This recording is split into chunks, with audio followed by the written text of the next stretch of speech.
Hello, and welcome to my crash course tutorial on how to use Vim. So, on any Linux or Unix system that you're going to use, the first tool they always talk about as a system administrator or even as a developer, they always talk about you have your toolbox and what are the tools inside the toolbox. So, I would say the first tool you need in any programming job or any system administrator job or any tech job actually is a text editor. And that text editor on Linux or Unix is called Vim. Now, lots of people will, or VI. So if I say VI or Vim, I'm talking about the exact same thing. Lots of people will say, well, I use this, I use that, this has better this has better that. In the end, everyone should know at least the basics about Vim for these reasons why. There's a bunch actually. First of all, it's on every Linux machine and every Unix machine. If you ever sit down on a production server, say you're doing contract work or working with some client, you may not even have privileges to install software, but you have to look around and see what's going on. Vim will be the text editor on that machine, I guarantee it. You may not have other text editors. Like Ubuntu usually installs something called Nano, N-A-N-O, but other Linux distributions such as Red Hat, CentOS, some of those may not have this easier to use, supposedly easier to use text editor. Number two, it's free. Say you have one machine, your laptop, it's free to use. Say you have 10,000 servers, it's all free on every one of those machines. You'll never have any costs associated with using Vim, and that's a definite plus. Uh, the third reason why I teach and show people Vim is it's super customizable.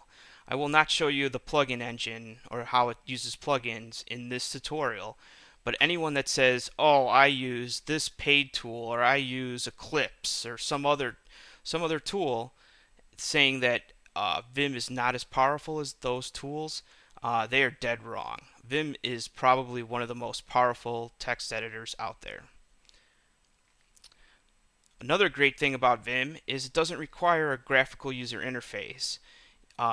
Many times servers don't have the GUI packages even installed, so you wouldn't be able to run Eclipse or some other Java-based. Lots of them are Java-based, like if you've ever used NetBeans, or there's a bunch of them. But anyway, servers don't have GUIs, so you can't always assume you can open up those text editors. Vim will be installed. You can use Vim. Vim will always be there. And the last reason I think people use Vim is it's very, very fast for editing code and editing files. Um, if you've ever seen a power user use Vim, you know immediately that they can be extremely fast. There's even, if you even look online, there's contests on how fast to do things in Vim, which is just scary on some of the ways people figure out how to do things faster. So, there is one disadvantage to Vim, and there is a learning curve. But in the end, I think you should take 30 minutes to an hour, go through this tutorial, and you'll have no problem using Vim. Alright, let's get started. Alright, let me clear this out since I screwed this up from the last tutorial already. So, all you have to do here is type VI or Vim. Both will open up Vim text editor. And the first thing you'll see here is it says Vim, VI improved, basically is why you see VI and M in the commands when you type them in. Both will work. You should probably have a version that's a little bit modern, like this 7 version. And it'll actually try to help you to do certain things here if you need to get further help. But let me show you, and I'm going to explain this editor a little bit more. So right here, this always represents this first number is the line number. So right now we're in line 0, and this is the column number. So these two numbers are actually really nice. You will always see the line and the column number you're in. So when you have a program crash and it says, hey, it crashed on line 55, you know that you can go down in the program and see line 55 right away. And I'll actually show you how to do that later in the tutorial. Let me actually put a note. Navigate to line. Because that's another important command in how to do that in Vim. Okay, so the funny thing is, before we even get started, let me show you these tildes too. So a tilde basically says this line, this file has no more lines here. If you had a bunch of blank lines in this file, and I'll show you that in a minute, that these tildes wouldn't be here. Some programs complain about blank lines, so you want to just make sure your files are cleaned up and the last line actually contains text. I mean, it's not as important as it used to be, but this is why it was made, was people needed to know that there was no blank lines at the end of their program. So that's how the tilde represents that.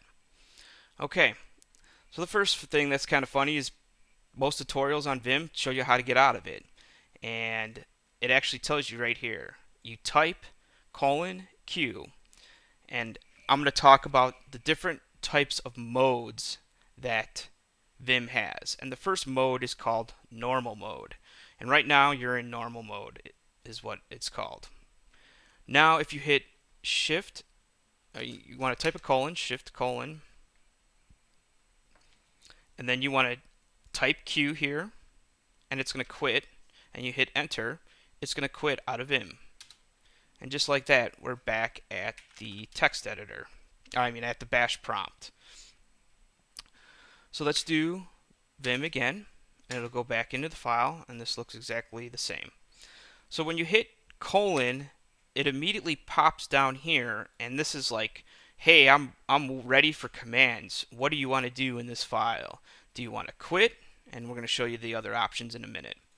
So the next thing I want to do is show you the escape key. So right there I just hit escape. If you're ever having problems with Vim, or you want to cancel what you're doing, just hit escape and it'll get you out of that mode, or out of different modes or different problems you're doing. Just hit escape. Okay, so that's the next thing I want to show you is let's actually type something in this file. So we want to go switch to insert mode, and you do that by typing I. And you'll see down here that it says insert mode. So now it's ready for us to type anything. This is the first line of the file. This is the second line of this file. 3, 4, 5. You see how the tildes are moving down as I press enter? So this is like, if I save this file right now, it'd have 1, 2, 3 blank lines. And you know that because of this tilde, so that's nice. So this is the 5th line of the file. And I'll move this video for a second, and you can see right here, I'm on line 5, column 36. So it's pretty nice to know this at all times too, if you're used to seeing line numbers in programs. Okay, the next thing we want to do is get out of insert mode, and you just hit escape. As usual, it will go back to normal mode. So the next thing we want to do is save this file. Now if I hit Control-Shift-T, it brings up another prompt, and if I do, sorry, I won't show you that because this is a different machine right now. But anyway, this file is not saved. It's considered what they call in a buffer. So the first thing we want to do is let's make sure we save that, and you want to do :W, and since we did not do vi space file name when we started Vim, we actually have to tell it a file. If I just hit W or :W here, it'll actually say, hey, you didn't tell me what file you wanted. Let's pick a file. So let's do file1.txt and then hit enter. And now you'll see that it's written. So let's go : Q to quit out, and you do ls, and you'll see file1.txt. So now let's re-edit that file, and to do that, you just do vi file1, and you'll see that it loads everything up, and you're able to start editing it again. So let's go to back to insert mode. This is the 7th line of this file. Pretty simple to type in these files once you get the hang of it. I to go to insert mode, escape to get out of it. Whoops, I accidentally did escape on the VLC window. Hit escape here and it'll go back out of insert mode, :W, and now you don't have to put the file name because it already knows that you used file1.txt. So just hit :W, enter, and it'll say file1. Now many times you'll be editing a file and you put in a bunch of garbage and you realize that, oh, I just have to get out of here. I don't want to save this. Close VI and get all the way back out. And the way to do that is you would think you would just hit Q, right, to quit, but it knows that you changed this file and didn't save it yet, and it's going to complain about that because it's like, hey, you just edited a file. Are you sure? Just like any other text editor, are you sure you want to quit without saving your changes? And it actually tells you how to do it. It says add a exclamation point to override it. So you can just hit :Q, exclamation, and we'll get out of this file. You can hit up, enter, and you can see that it's all back to normal. So if you ever, lots of times, like you think you screwed up a file and you need to get out of it quickly, just hit :Q, exclamation. It won't save anything. It'll go back to the bash prompt, and you'll be ready to start over again. So the next thing I want to show you is how to add commands together at the bottom here to do different things. And it's a simple example would be, so let's edit this file. This is the 8th line of this file. So now that we're done editing this file, let's save it and quit at the same time. So you want to hit :WQ. And that's basically saying write the file out and then quit. And just like that, you saved and quit the file. So now you can hit up and you can see that this 8th line still exists. Okay, now for navigation. Now this whole time I've been using the arrow keys, and you can use the arrow keys, but many Vim users do not use the arrow keys for up, down, left, right. Down on Vim is actually J, up in Vim is K, right is L, and left is H. So these keep, and I'll go, so J is down, K is up, L is right, H is left. Now this is a little tough to get used to, but you ask why would they do this? This helps you keep your hands on the home keys as you're typing, and this will make you extremely quicker at using Vim and moving around and navigating when you have your fingers on the home keys. So this is why they do this. JK moves up and down moves fine too here with the keys. So that's how you navigate in Vim. Now, if you're in insert mode, so let's go I, and then hit JK, you're just going to type that. So lots of times you'll see that happen too, and you're like, ugh, backspace that out, hit escape, and then go back to normal mode, and then hit JK. So there is a little bit of a learning curve there too for navigation. There's two modes, insert mode and escape normal mode, and you're back to navigating here. Okay. So the next thing I want to show you how to do is copy paste. And the first thing, and we're going to do this in something called visual mode. Visual mode lets you select text just like you would with a mouse and copy it, and then paste it. So let's say we want these two lines here. We hit V for visual mode, and then I hit J, J again, and now these two lines are selected. To copy these lines, you want to hit Y, and you'll see 4 lines yanked, and that's the reason why the command is called, or the key shortcut is Y. If you're used to Windows-based machines, it's usually Control C. You can even, I won't show you how to do that now, but if you really wanted to, you could map Control C to do the same thing as copy. But for now, Y is the default way to copy the text. Now, Vim is a little weird because if you paste this right here, it's going to go right after this T. It'll start to paste it.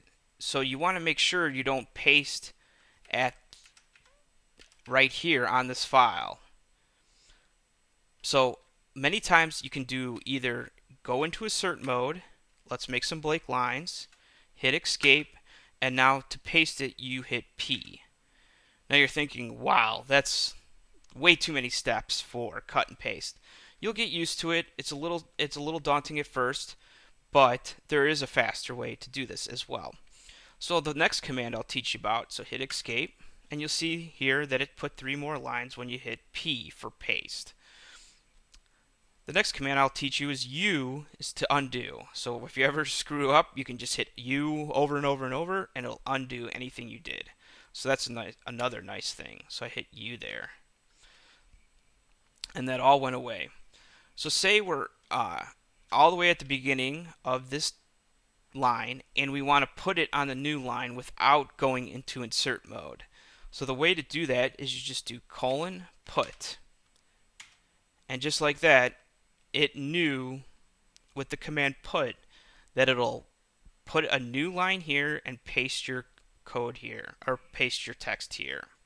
And that's pretty much a simple way to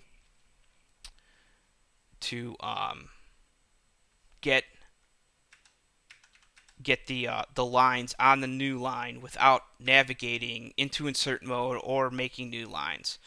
So just like here, I can just do :put, and it'll just keep putting lines here. Okay. The next command I want to teach you about, and I'll show you visual mode one more time. So let's say we want to copy all this time. So let's do V to enter visual mode, J, let's copy all this, and hit Y to yank, and let's go all the way to the bottom here, right here, and let's do :put. And the reason it keeps putting these blank lines here is because we had some in the visual mode when we copied these. So you want to make sure, see how this tilde is nice now that you know that this is there's a bunch of blank lines here. You'll want to clean that up before you get out of VI. And I'll actually show you how to, let's do cut and paste now. Now cut and paste is a little different because you don't actually have to select the text. You can do cut and paste in visual mode, but I actually like to do cut and paste not in visual mode. So the first thing I want to do is show you how to delete a line. And to delete a line, you just hit DD. And deleting a line will actually cut the line as well. So if I do DD, and then I come down here and hit P, it'll come out. This is the first line. I know that's very strange, but deleting and cutting are essentially the same thing. When you delete a line, it'll put the deleted line into the basically the what is it called? The buffer to copy paste stuff. So you're like saying, okay, DD deletes one line, and you can come down and hit P again, and it pastes it. That's great, but what if you want to do like, let's delete these lines here. Let's delete all these blank lines. So here you can see that I didn't go into insert mode here. I just did DD, DD, DD, DD, DD. Let's clean this all the way up. Okay. Now, say you want to take multiple lines. So the nice thing about Vim is that commands can precede with numbers. So say I want to take the first 5 lines of this file and delete them, and then paste them. So let's do 5DD. And sorry, I screwed that. 5DD. And you can see it just says 5 fewer lines here. Come down here and then hit, let's go here and paste. Now I could have done the put thing too. So let's do undo. Let's do put. And there you go. You have 5 more lines. So it's a little strange with delete because delete always puts the deleted lines into a buffer in case you want to paste them later. It's just how it works. So it's a little confusing. Say I delete this line, your buffer is gone now. So if I do put here, it's just going to put a blank line. So you got to be careful when you're copying, pasting, cutting, pasting, because you want to know, you don't want to cut, you don't want to come up here and do 2DD, and then come down here and clean up this line by hitting DD, because then you'll lose your buffer. So here, let's just make sure, we can come down here and just make sure you put it first, then delete this line, and you'll be fine. So this is a little bit of a tricky situation with cut and paste. Most of the time you can even copy, paste, and then delete the original if you want. But that's the basics of cut and paste, copy, paste, and delete. So the next thing I want to show you is a little bit of navigation. And many times text files are gigantic. That's another advantage I think Vim has over other text files, is that Vim can open up gigantic text files. I've seen just gigabytes and gigabytes of text files, and you can just immediately VI that file and get right into it and start looking at stuff and see if you can track down some error, some problem with your system. I've seen other text editors where you open up these giant text files. You might as well go make a cup of coffee and come back, and hopefully the editor even responds once it's done loading the file. So that's another nice thing about Vim, is it can open gigantic files. But that also makes navigation a little difficult because you don't have the typical scroll over here like you would in a GUI based, graphical user interface based text editor. So you're like, how do I even know where to go? So the first command I want to teach you about is GG. So if you go all the way to the bottom and hit GG, it goes all the way to the top. No matter where you are in the file, GG will get you to the top. To get to the bottom of the file, you hit Shift G. So let's go back all the way to the top. GG. I'm sorry, Shift G. Capital G gets you to the bottom of the file. So that's a little different than you're probably used to. And it doesn't represent really the importance of it here because this file is only 18 lines long. But if you need to get to a bottom of a file quickly, just hit Shift G. Okay, so the next thing I want to show you is how to go to a specific line. Because so your program crashes on line 5, for example. So you come in this file, you're on line 1, you want to make sure you get to line 5. You want to type in 5GG, and you'll see we moved straight to the 5th line. So that's what's really nice about Vim, is that you can navigate to any line by just typing in the number and then GG. And right there I just went to the 10th line. Sometimes it's a little, if you don't do it quick enough, it screws it up, or it moves to a different line. Just make sure you type it in again. So let's go to 11 GG. and it'll go to the 11th line. So that's how you do navigation. Okay, the next part of the text editor that I want to teach you about is how to search for stuff. Because in every text editor, you need to be able to find stuff, including Vim is no different.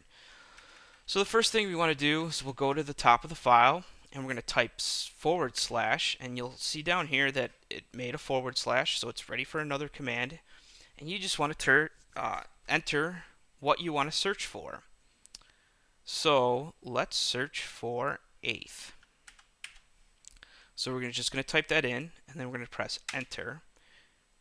And you can see that it immediately found the first entry of 8th. Now you say, how do I get to this next one? You just hit N for next, and it'll go to the next one. Now if you hit N again, you'll realize there's no more, and it'll say this: search hit bottom, continued at top. So it will do a lookup. It will go around finding the next entry, and you can actually stop this from doing this if you want to in a setting, but for now this is the default of how Vim works. So instead of searching for 8th, let's search for, how about line, because this just comes up all the time. And it'll always start from where the cursor is. So if you're like, I need to search from the beginning of the line, we want to do GG, then /line.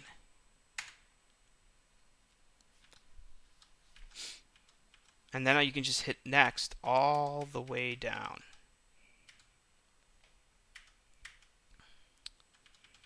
Okay. So the next thing you want to do is maybe you want to search backwards, because hey, log files start basically if you have an error on your system, the log, you want to search for, say, the last line that says warning or something. So let's actually add the word warning here. And let's put it here too. And let's put error here. And so you'll come into this file, you'll be at the first line, first column. And in order to search for, I believe it is just $error. And you can see it says search hits top, because we were at the first line, so it actually looped around the other way. And that's actually what's nice about having that setting on, is that it looped. You didn't even have to navigate to the bottom of the file to find the last word error in the file. So that's a huge advantage when it comes to debugging and seeing and looking at error logs in Linux and Unix-based systems. So the next one let's do is warning, and you'll see that it went to this one. And if you hit next, it'll go N for next, it'll go up to the next one. So that's what's really nice about VI as well. There's no, as far as I know, there's no quick way to on other text editor. I'm sure there's a way, but it's very elegant, I think, in Vim to just do :error. And just like that, I found the last error in the file. I mean, that's just huge for me as a system administrator. Okay, now how do you search for text? Well, we did search for text, but how do we say there's a big, say this word is like the, and we don't actually want to type it. You can actually do, I believe it is just star. So you want to do Shift-8, and it's basically the star, and it's just going to keep finding the for you, which is actually pretty nice. So you don't actually have to type in / what you want to look for every time. Say I want to look for first, I just come over the word with the cursor and hit Shift-8 for the star, and it'll go find all the firsts in the file. So that's actually really nice too. Alright, the next thing you want to do is search and replace. And that's a little trickier in Vim. So the first thing I want to show you how to do is find and replace all without prompting you at all for any input. We say we want to take where it says first, and we want to replace first with the word second. So to do that, you hit : and now it's ready for input down here. %s slash what you want to search for. So the word I'm searching for is first, and what you want to replace with. So say we want to replace first with second. And now you just press enter. And you can see 6 substitutions on 6 different lines, and you can see all the firsts are gone. Just like that, you did a find and replace all, basically. So let's do it again. %s. Let's actually change second back to first. And now there's 12 substitutions because the lines, there was more than. So it's very easy to do find and replace. Now I'm going to do undo. So we go back. So I hit U twice, and now it's back to before I did the search and replace all. This time I don't want it to do it all at once. I'm worried that maybe there's other lines in there that say first, but then that I don't want to change those. So let's do that. And in order to do that, it's very similar to the last command. So you want to do %:s. We're going to do first, search for first, replace with second, and then you just do one more slash at the end here and put C for confirm. It's basically saying, yeah, I want to search for the word first, and I want to replace it with second, and prompt me each time it finds it to make sure that I'm going to replace this line. So hit enter, and it'll actually bring up this nice little prompt thing. And basically, here's all your options. Yes will do it. No, it won't. I believe A is all, and there's even other options that I don't usually actually use. And I think Q is quit out of this. Yeah, so if you hit Q, it just gets you out of there in case you didn't want to do that or you screwed up the command. So let's do %s first second /C. Enter. And now I just hit Y. It replaces that line, and then it immediately goes to the next one. So let's do A, and there you go. A does all of them.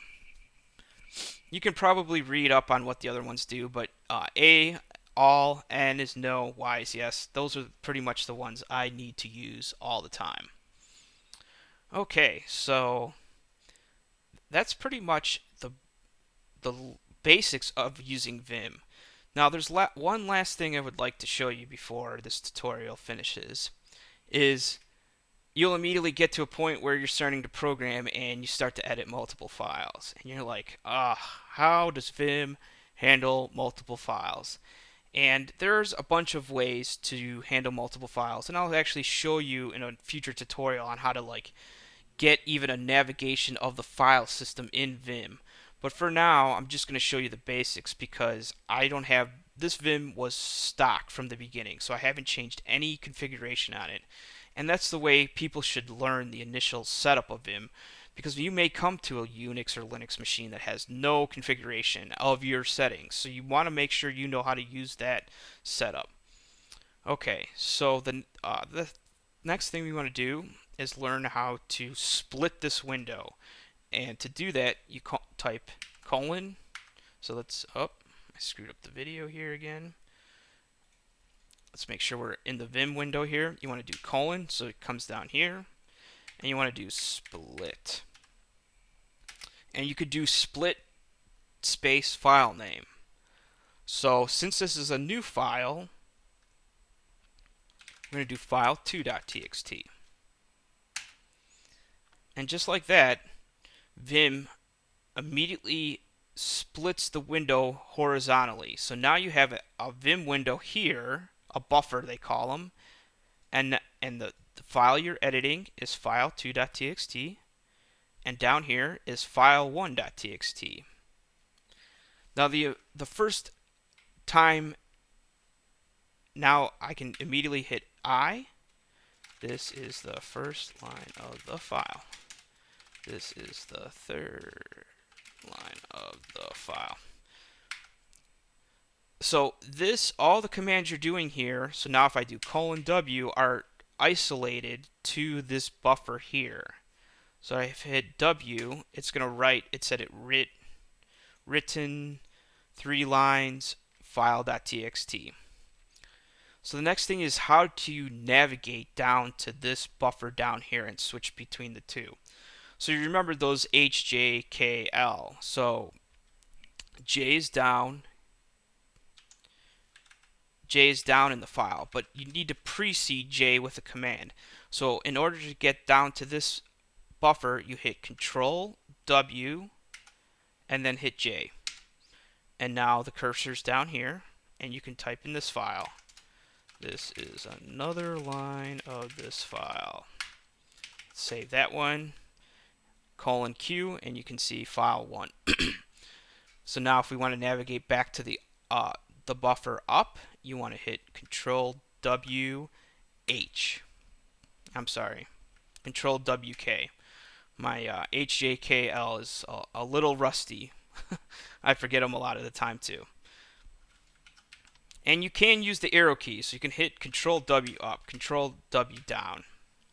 So that's another way to switch between these two buffers. And you can even split another window here.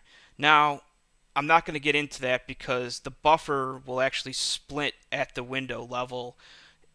It only splits right through this section. So it's better to edit, and I'll get more into that in a future tutorial on like how to edit multiple buffers through this. But this at least gets you editing 2 files at once. So say you're done with file 2. All you have to do is do :Q. It'll close that buffer, and it'll come back to this main window here, which is your old buffer. And if you just do :Q again, you'll be back at the file at the prompt here. And you'll see here now there are 2 files. So this time let's actually open file2.txt. And you'll see that this is the second buffer, or the second file we created. So the last thing I want to show you is sometimes you want to vertically split the window. You don't want it to be horizontal. Unfortunately, 99% of computer screens are horizontal or landscape, or like a 16 by 9 aspect ratio. So I sometimes prefer the buffer horizontally. Some people don't like that because you can see more lines of code when they're side by side. So just like you did before, you hit :, and instead of typing split, you type vsplit and the file name that you want to vsplit. So let's do file1.txt. And now you have them side by side. So now you can see this whole buffer's here, and this whole buffer is here. And just like before, to navigate between them, you hit Control W, and then L goes to the right, H goes to the left. So just Control W, and the keys work, and the keyboard works too. Now, you may not always have the arrow keys working. If you ever get weird characters when you try to use the arrow keys, chances are your Vim version is a lot older, and you'll be forced to use the HJKL. So just remember those, that it's, once you get used to it, it's actually pretty easy to remember. So let's do Control W to go back, Control WH to go back left, and then Control WL to go back right. Let me check my notes and see. That's basically the tutorial I have on how to use Vim. If you have any questions or if you have any comments, please post them below. I also recommend subscribing and following me on Twitter. I will post all the new videos I have when I do them there. And I will probably do a more advanced Vim tutorial in the future on how to customize Vim as a Python development environment. Because right now, as Vim stands here, it is very bare bones. It does very little, as you can imagine, with a programming language.